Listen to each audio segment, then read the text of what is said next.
इस युद्ध में जो है ईरान वो अपने साहस से, हौसले से तो ये लड़ रहा है, लेकिन ये मेनली जो वार है ये टेक्नोलॉजी पे डिपेंड करता है कि हम टेक्नोलॉजी में कितना स्ट्रांग है। अमेरिका केवल युद्ध जो है ऑफिस में बैठे कंप्यूटर के कीबोर्ड से लड़ रहा है, जबकि उसकी जो आर्मी है या जो मैन पावर है वो यूएस में सेफ है। जबकि ज़्यादातर अगर नुकसान देखें तो वो ईरान को हो रहा है। अब भविष्य क्या है इस युद्ध का? तो देखें, भले सोशल मीडिया पर या अन्य जगहों पे ये दावे हों कि ईरान बढ़त बना रहा है, ईरान जीत रहा है, यह एक तरह से साइकोलॉजिकल वार है।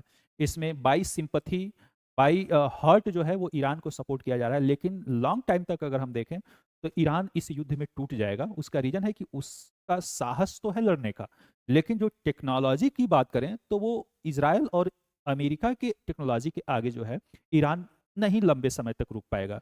उसका रीजन ये है कि ईरान की और जो टेक्नोलॉजी है वो एक तरह से ये परंपरागत ट्रेडिशनल टेक्नोलॉजी है, जो वार जोन में अभी देखें तो ये बहुत ही पीछे की टेक्नोलॉजी है। और अमेरिका और इजराइल जो है वो एडवांस टेक्नोलॉजी से लड़ रहे हैं। इनके पास जो है अत्याधुनिक हथियार हैं, और इनकी जो टेक्नोलॉजी की जो सटीकता है, एक्यूरेसी है, वो 100% है। इट मीन्स कि वार में अगर हम देखें तो टेक्नोलॉजी की एक्यूरेसी बहुत मैटर करता है।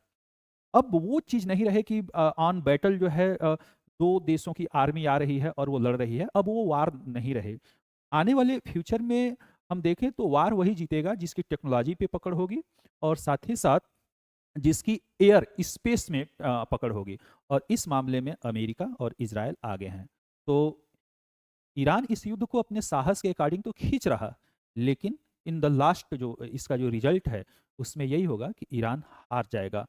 और एक चीज़ और भी है कि ईरान को हराने में अमेरिका और इजराइल जितना जोर लगा रहे हैं वो ठीक है, लेकिन एक बात और है कि इजराइल ने ईरान के अंदर इतना ज़्यादा घुसपैठ कर रखा है। ईरान के बड़े से बड़े ब्यूरोक्रेसी, आर्मी ऑफिशियल्स में उसने अपने जासूस घुसा रखे हैं। इजराइल की एक जासूसी एजेंसी है मोसाद, ये ईरान के अंदर हर उस डिपार्टमेंट में घुसी हुई है। और जितना ईरान को अमेरिका और इजराइल बाहरी रूप से नुकसान नहीं कर पा रहे हैं, उतना जो है ये मोसाद ईरान को कमजोर कर रहा है। तो अभी तक जो हम देखें ये वार जो है ये हिम्मत और जोश पे लड़ी जा रही है, लेकिन वार में जो एक्चुअल वार है ये इसमें टेक्नोलॉजी मैटर कर रहा है, जो ईरान के पास नहीं है, और जीतेगा टेक्नोलॉजी है।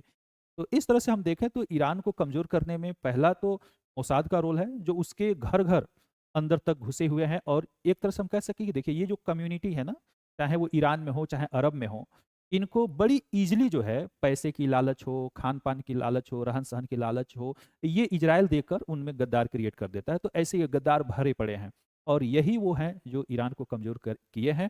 और ईरान एक दिन टूट भी जाएगा। और एक बात और मैं बता दूं इन फ्यूचर का, आप सेव करके रख लीजिएगा कि ये वार स्टार्ट हुआ था रिजीम चेंज से, लेकिन आज 17-18 दिन के युद्ध के बाद आज रिजीम चेंज की बात जो है वो जीरो पे पहुंच गई है। और अब बात आकर टिक गई है होर्मुज स्ट्रेट को ओपन करने का।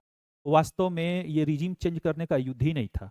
ये युद्ध था ईरान जिस तरह से आगे बढ़ रहा था उसको बैक में करने का, उसको ढकेलने का। क्योंकि उस एरिए में जो गल्फ के आसपास के देश हैं, अगर कोई देश ऊपर उठ रहा था बाई टेक्नोलॉजी, बाई आर्मी, तो वो ईरान था। और ईरान को न्यूट्रलाइज करने के लिए एक बहाना ढूंढा गया, और वो था रिजीम चेंज।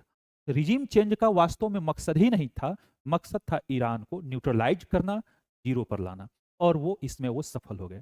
अब भविष्य में आपको बताता हूं आगे ईरान और इजराइल का अगला टारगेट कौन होगा।